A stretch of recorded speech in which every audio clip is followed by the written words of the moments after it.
Olá, pessoal. Eu sou Marcelo Barreto, apresentador do Redação Sport TV. Trabalho também na Rádio Globo, apresentando o Globo Esportivo. Sou colunista do jornal o Globo. Todas essas atividades agora sendo realizadas aqui, nesse misto de escritório e estúdio, que virou um cantinho da sala da minha casa. Vou bater esse papo com a Silvia e com vocês. Oi, Marcelo. Oi, pessoal. Sou Silvia Spessotto, dona da Evoluir, consultoria especializada em desenvolvimento de pessoas e organizações, também direto do meu home office, em casa, e gostoso estar aqui com vocês batendo esse papo. Vamos falar do que mudou na nossa vida, né, Silvia? Eu tenho um lado mais específico, que é o de quem passou a trabalhar em casa, né? Das minhas 3 atividades, a única que eu desempenhava daqui era escrever a coluna para o jornal, coisa que eu posso fazer no computador. Eu tenho um número de toques e posso administrar o meu tempo. Os meus compromissos diários, que são com a TV e com a rádio, sempre foram presenciais. Então, raramente, assim, eu tive que fazer rádio de outro lugar, mas nunca foi da minha casa.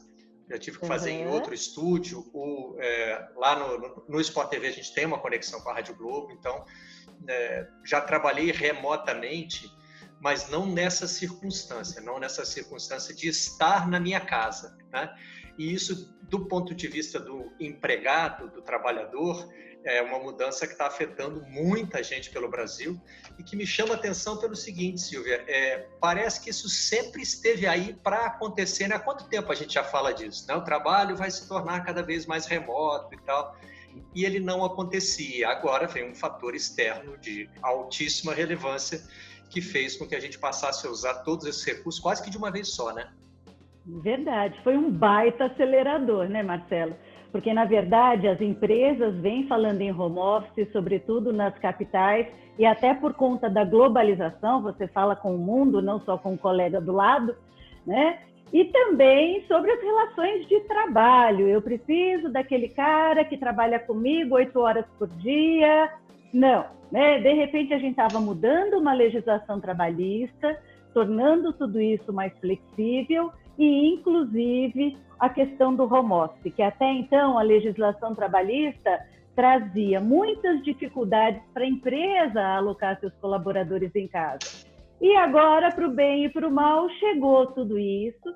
A maioria de nós não estávamos acostumados e prontos para essa era totalmente digital, e a gente está sofrendo um bocado, mas também está gostando um bocado. Eu imagino que é para um jornalista que está acostumado a lidar com as pessoas, estar nesse mundo. Me fala do impacto para você e os seus amigos, colegas, depois eu vou falar um pouquinho do impacto nas empresas. Então, você sabe que a primeira vez que eu ouvi falar em home office, deve ter sido a primeira vez, foi em 1998, olha quanto tempo já faz, quando eu fiz um fellowship nos Estados Unidos, e um jornalista que era o marido de uma das minhas colegas de fellowship trabalhava em casa. Eles moravam na mesma cidade da universidade, em Ann Arbor, no estado de Michigan. E quando ele contou, eu trabalho de casa, bateu essa curiosidade, mas como é que você faz? E aí ele explicou coisas que hoje eu tenho visto tanta gente aí, inclusive fazendo seminários e dando aulas e ensinando a fazer isso, né? Ele dizia o seguinte, a minha casa tem 2 andares, típica casa americana, né? Eu mudo de andar para ir trabalhar. Então eu tomo banho, troco de roupa e me preparo como se eu estivesse saindo para o meu escritório. O meu escritório, em vez de ser na rua, é só em outro andar da minha casa. E aquilo ficou na minha cabeça. Eu falei, esse cara consegue fazer isso? Que loucura. E agora, de uma hora para outra, eu tô aplicando, né? Não houve transição, né? Assim, a gente quase que de um dia para o outro começou a trabalhar em casa. Na verdade, o processo foi um pouquinho diferente. O Sport TV foi, aos poucos, liberando as pessoas das suas funções diárias. Chegou um momento em que se percebeu que não seria possível manter a programação. A programação chegou a sair do ar, a ter só uma pequena faixa ao vivo, com pessoas que se revezavam. E depois começamos a testar esse modelo remoto. E aí, a partir daí, rapidamente, os testes foram bem sucedidos, deram certo. Então, acho que a gente chegou a ficar uma semana fora do ar, não passou de uma semana o período com os programas fora do ar. Com o meu programa especificamente, que é o Redação Sport TV, que foi o primeiro a entrar nesse sistema remoto. Então, eu não tive tempo de adaptação, né? Vamos lá e vamos fazer. Eu ainda estou tentando entender, Silvio, o que está acontecendo. Assim, minha família se adaptou super bem. A gente conseguiu isolar um canto da casa. Eu não moro numa casa de 2 andares nos Estados Unidos. Eu moro num apartamento convencional, até de bom tamanho, aqui na Zona Sul do Rio de Janeiro. A gente conseguiu montar o meu cantinho aqui de um jeito que parte da sala fica livre para eles transitarem da área dos quartos para a cozinha, porque eu também não posso interromper a vida da casa para trabalhar. Tá aqui trabalhando e estudando de casa, então o que a gente precisa, e graças a Deus tem, é uma internet de boa qualidade que consiga ser distribuída para a casa toda. Mas assim, com relação à sua pergunta, como é que está sendo esse processo? Estou descobrindo a cada dia, mas sinto falta do convívio com as pessoas no sentido da troca de ideias, né? Isso no contexto específico da minha profissão é muito importante e relevante. Sem dúvida. E é o caso dos latinos em geral. Tem se queixado dessa essa distância, né? Sim. Nós somos emocionais, a gente gosta do toque, do abraço, do beijo. Isso atrapalha um pouquinho a produtividade. Mas se a gente for pensar do lado mais prático e racional, no geral, as pessoas têm me dito que têm produzido mais. Se tem um cantinho em casa como o seu, se conseguiu acertar a sua internet. Dizem que são mais focadas, que param menos para o café e que existe um fio condutor que faz com que trabalhe mais rápido e aproveite as outras coisas desse confinamento. Deve ter um lado assim para você também. A produtividade aumentou, Marcelo? Nesse ponto eu tenho uma vantagem, né? O que eu faço aqui são programas ao vivo. Então, naquele tempo, é o meu tempo de concentração. Eu não tenho como fugir disso, né? Então, eu não estou enfrentando o desafio, por exemplo, de ficar olhando outras coisas na internet enquanto estou trabalhando, porque se eu estou trabalhando, eu estou no ar. Eu estou olhando para uma câmera e falando, ou eu estou no microfone seguindo um roteiro no programa de rádio. Eu não tenho, não me é dada essa alternativa. Agora, em que eu acho que melhora muito a produtividade? Primeiro que é tirar o deslocamento, né? O deslocamento, há algum tempo eu já vinha me incomodando com isso aqui no Rio de Janeiro. Eu fazia 2 deslocamentos longos, um na direção da Zona Oeste, da Barra da Tijuca, e outro na direção da região central da cidade. Pegando muito longe. O túnel Rebouças muito congestionado. Então, a gente, né, usa o podcast para tentar tornar aquele período um pouco mais produtivo, mas é muito cansativo, né? Então, e como todo mundo aqui em casa está voltado para essa dinâmica do trabalho e do estudo aqui, né, a casa passou a funcionar num ritmo muito produtivo. Isso realmente, eu não sei quanto tempo duraria, isso eu te confesso. Assim, a gente não sabe quanto tempo vai durar a quarentena, tá todo mundo torcendo para que não seja uma coisa muito longa, né? Eu não sei projetar se a minha vida fosse assim, se ela teria sempre esse ritmo, ou se em algum momento a gente começaria a ficar cansado, estressado e começaria a ceder. Mas eu acho que a gente respondeu muito bem à mudança aqui. Acho que as coisas se encaixaram. Estou nesse time das pessoas que te dão esse relato de boa produtividade. Não, e todo mundo, lógico, querendo voltar alguma coisa para aquilo que eram os hábitos anteriores. Imagina, eu não estava acostumado com o vídeo. Você é super acostumado. Isso para mim foi um paradigma, assim, ficar aparecendo toda hora no vídeo. Mas é a maneira como a gente está aprendendo, como você deve estar aprendendo outras coisas aí, né?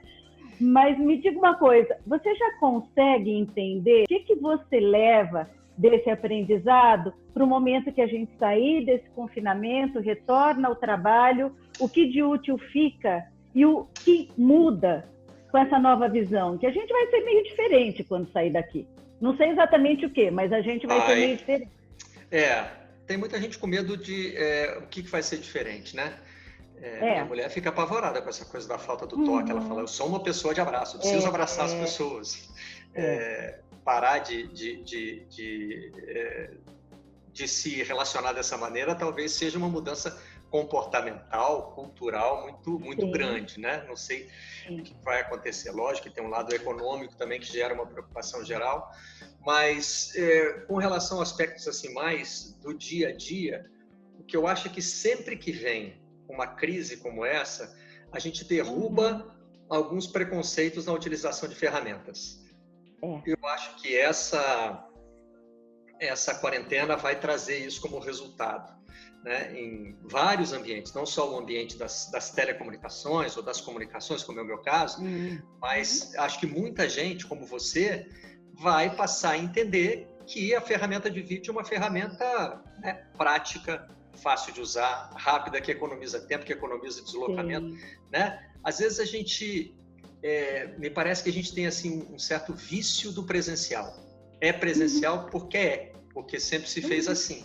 Talvez aí esteja o grande gatilho da mudança. Eu me lembro que na guerra do Iraque, uma coisa que mudou na televisão especificamente, foi que não se usava esse tipo de imagem que a gente usa hoje, que é a imagem via internet, porque realmente a qualidade dela, comparada com a transmissão via satélite da televisão, a diferença é muito grande, né? Então, o pessoal de tecnologia, de departamento que a gente chama de engenharia na televisão, condenava essas imagens. Dizia, não, essa imagem não tem qualidade suficiente para a gente levar ao ar. O primeiro repórter que entrou no ar na guerra do Iraque, usando essas imagens e trazendo informação em primeira mão, derrubou isso. A partir daí, todo mundo, todas as emissoras começaram a correr atrás, porque diziam, olha, estar em cima da notícia em determinados momentos é mais relevante do que você zelar pela qualidade da imagem. Lógico que você não vai abandonar a qualidade da imagem, mas isso passa a ser menos relevante diante de situações de imprevisibilidade, de pressão. Então, eu acho que vai ter um efeito semelhante agora, talvez algo não tão dramático, mas assim, as pessoas vão derrubar barreiras com essa coisa de usar o vídeo como ferramenta de comunicação, trabalhar em casa. Afinal, né, Silvia, acho que a gente já faz isso no nosso dia a dia, né? Se a gente já usa celular, chamada de vídeo no WhatsApp, a gente já faz essas coisas. Só passa a incorporar mais, eu acho. Bom, isso veio para ficar, aprendendo a lidar com os meios digitais nessa quarentena e outros hábitos que vão acostumar. Você falou da crise econômica, ela vai chegar, não sei como a gente vai reagir a isso, mas o fato é que a gente vai ter que aprender a lidar com tudo que é mais rápido, mais simples, com qualidade, para ganhar de novo esse mercado de alguma maneira. Outra coisa que deve ocorrer, a gente está saindo de um global, né? Tudo a gente fabricava na China, ou era tudo muito distante, e a gente aprendeu que essas fronteiras elas vão voltar um pouquinho mais para perto para a gente poder ser mais ágil também, e ter uma autonomia em relação a outros players, né? Você acha que na TV acontece isso também? Essa pergunta é mais desafiadora, assim, para eu entender, porque tem uma estrutura de tecnologia que é maior, né? Aqui já aconteceram coisas no meu dia a dia, como, por exemplo, lembrar de comprar vinho do comerciante que tem uma loja a 2 quadras daqui, liguei para ele, isso está funcionando, está fazendo entrega, né? E aí ele entregou vinho, é bem importante também para a quarentena, né? É uma ferramenta que muita gente tem utilizado aí para... Mas enfim, eu teria facilidade de fazer um pedido online, eu tenho acesso a lojas online, mas né, me caiu essa ficha, eu falei, por que não comprar do meu fornecedor, do meu lojista, né? Do cara que eu estou sem o contato pessoal com ele, mas eu não quero que o negócio dele sofra tanto com isso. Agora, expandindo isso para a visão de uma emissora de TV, se a gente consegue transformar essas coisas em mais locais, eu acho que é um desafio muito maior. Me parece que vai depender muito mais do tamanho de cada empresa, não, Silvia? Essa adaptação? Acho que sim. Sim, e da empresa também se preparar para lidar com essa fronteira mais próxima. O que vai acontecer? Vai acontecer alguma restrição em relação à globalização, enfim. Ou pelo menos ela vai ser mais normatizada. É isso que eu entendo e que eu tenho ouvido que as empresas vão enfrentar. Uma normatização maior em relação aos deslocamentos, aos negócios, a critérios de saúde, os vistos novamente vão se tornar um pouco mais burocráticos nas viagens, etc. Então, isso até a gente entender como funciona uma autoproteção. E as empresas vão sofrer com isso. Por outro lado, a gente falou das aproximações, do emocional, os líderes que aprenderem a lidar com esse emocional mesmo à distância, em relação às suas equipes, que estão perdendo aquele controle físico nossa, os que agilizarem a sua capacidade de ter uma maior inteligência emocional, mesmo à distância, vão ser os líderes mais buscados aí em todo segmento, né? Eu vejo um efeito aí na minha profissão, no meu nicho profissional, que é o jornalismo esportivo. Para nós, a viagem é muito importante, né?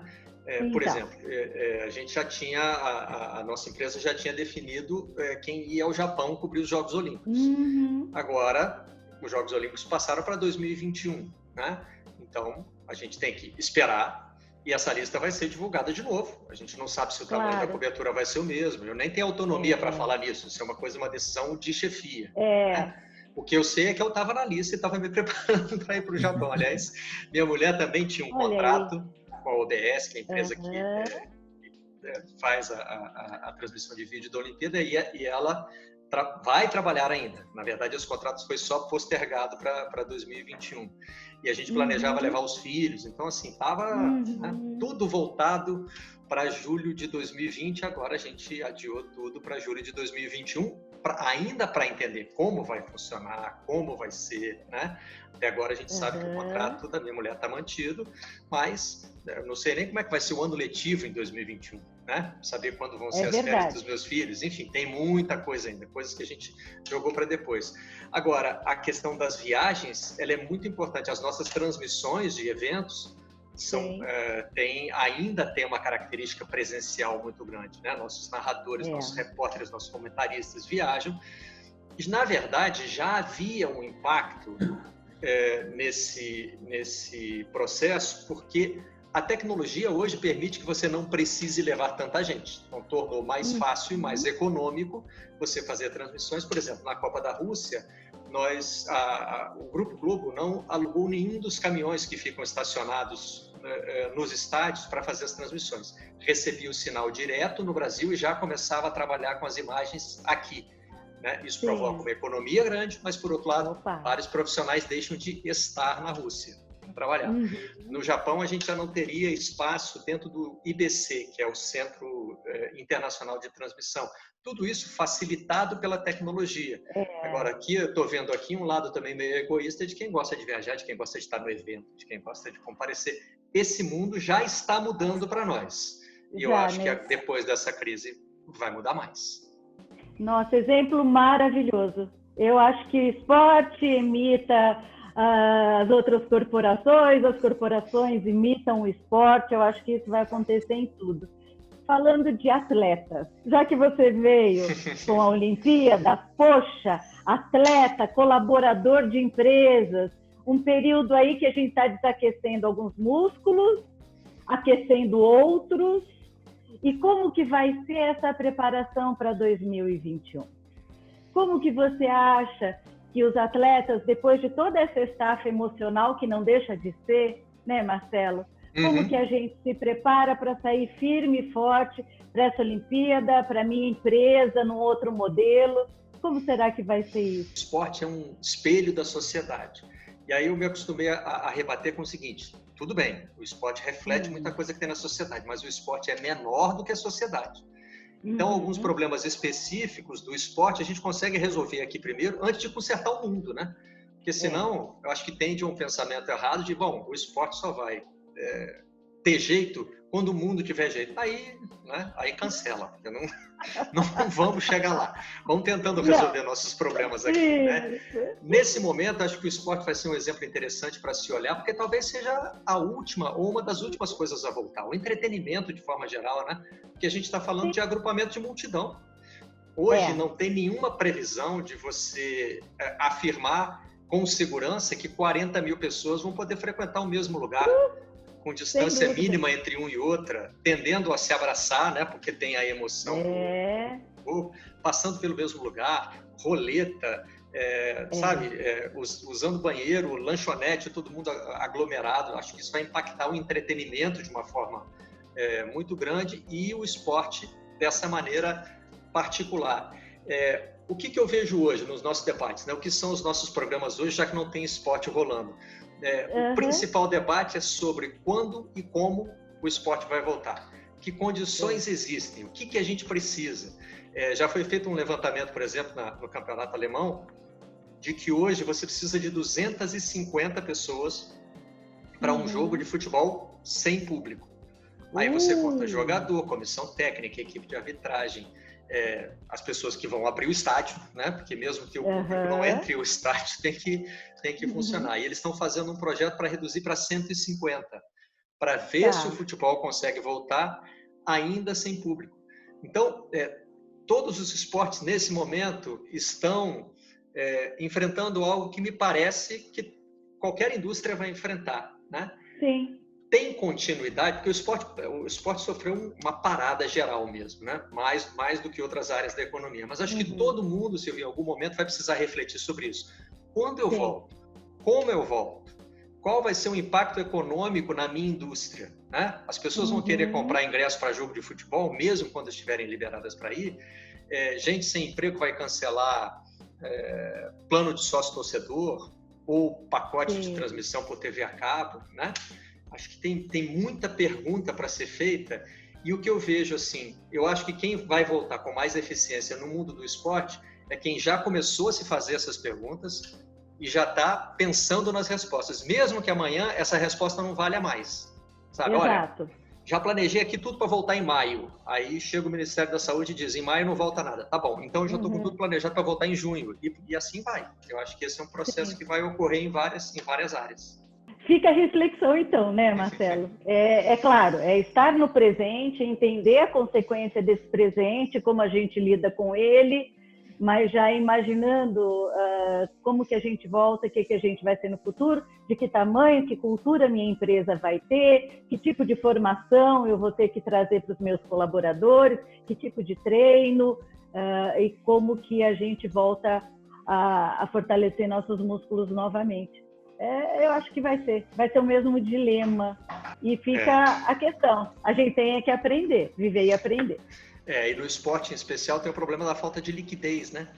Os clubes de futebol, por exemplo, que são as instituições mais poderosas dentro do esporte, movimentam muito dinheiro, mas tem pouco dinheiro em caixa.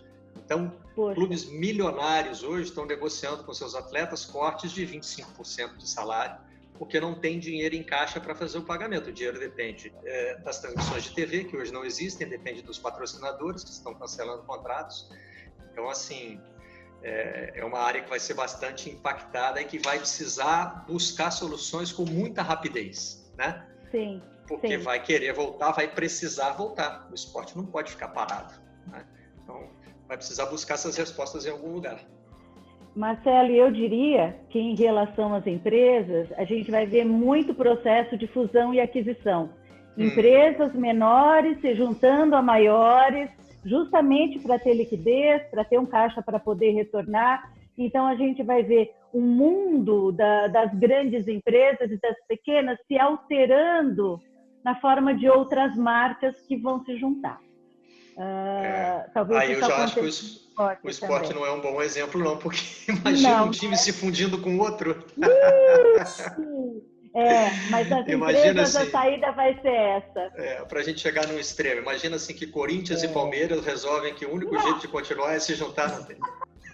Impossível! E olha que vieram da mesma origem, não é? É verdade, mas tem... não tem como. Eu, como uma boa palmeirense... Não ia aceitar, né? Não ia aceitar. Com esse nome italiano...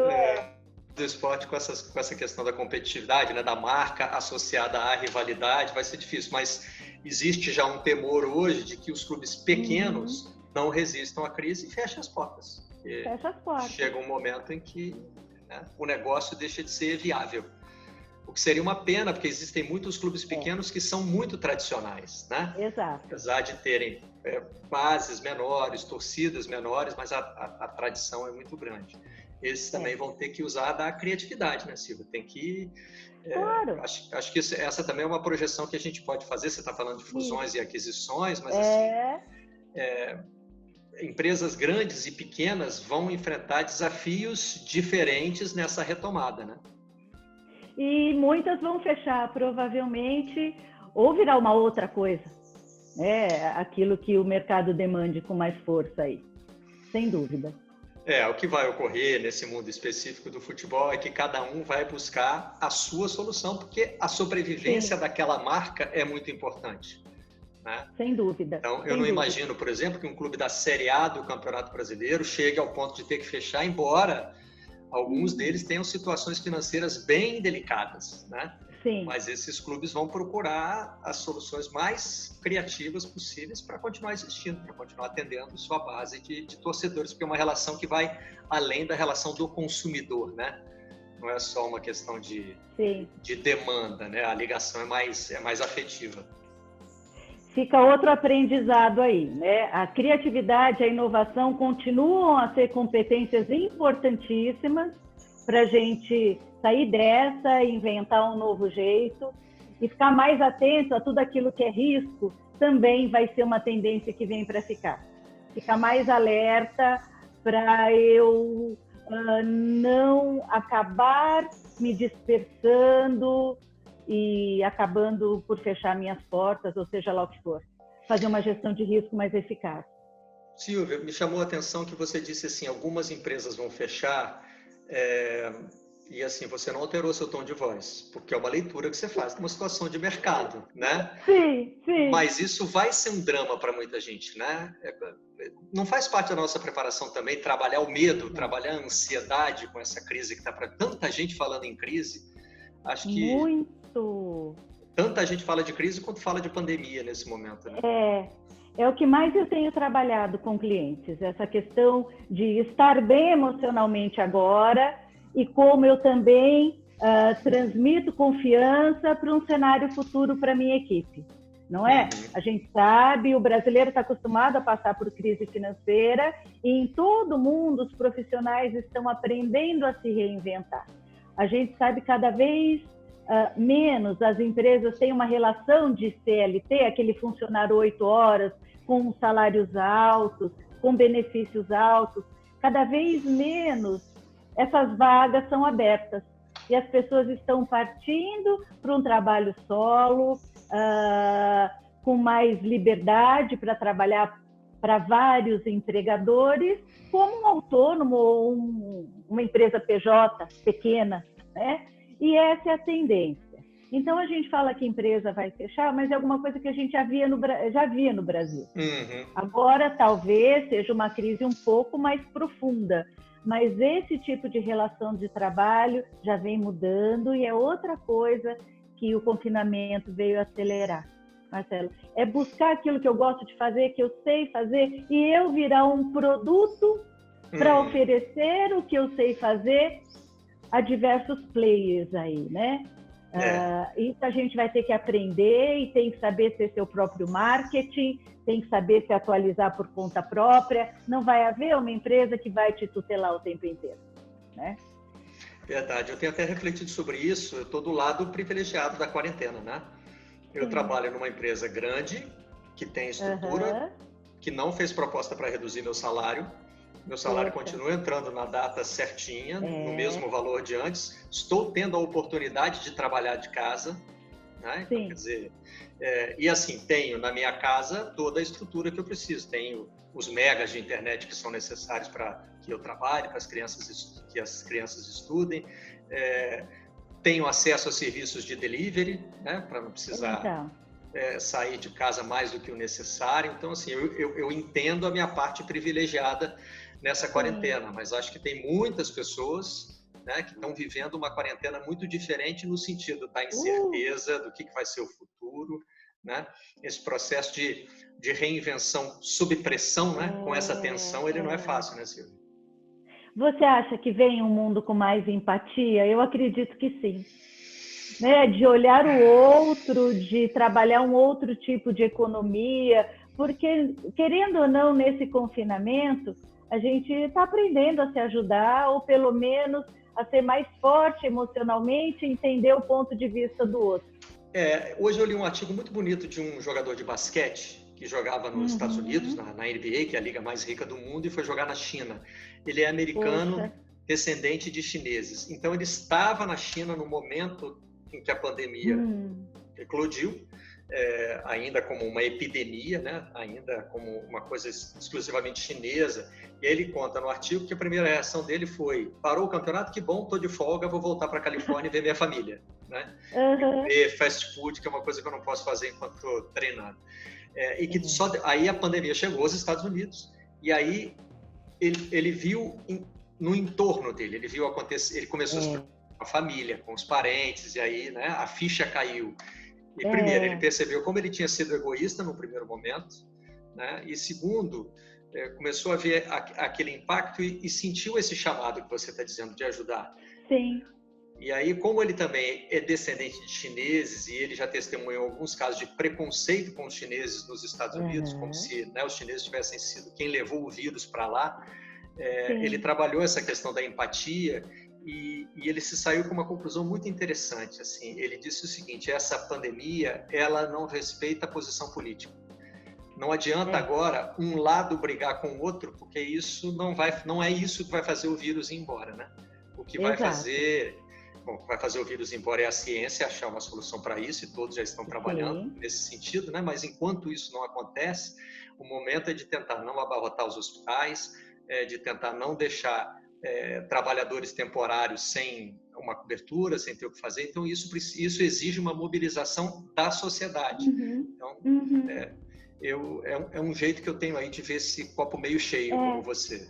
Porque eu fico sempre com um pezinho atrás, sabe? Eu fico sempre meio desconfiado da humanidade. Eu acho que aparece, numa hora dessas, o melhor e o pior da humanidade. Não tem jeito. Sem dúvida!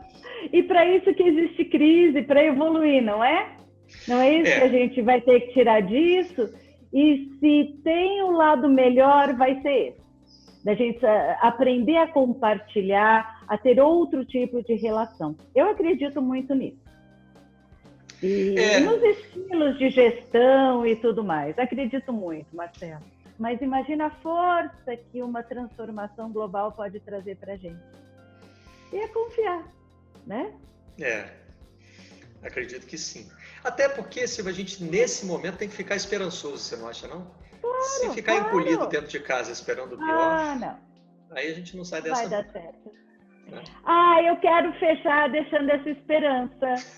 Deixa pra gente um pensamento seu sobre tudo isso, sobre essa esperança, Marcelo.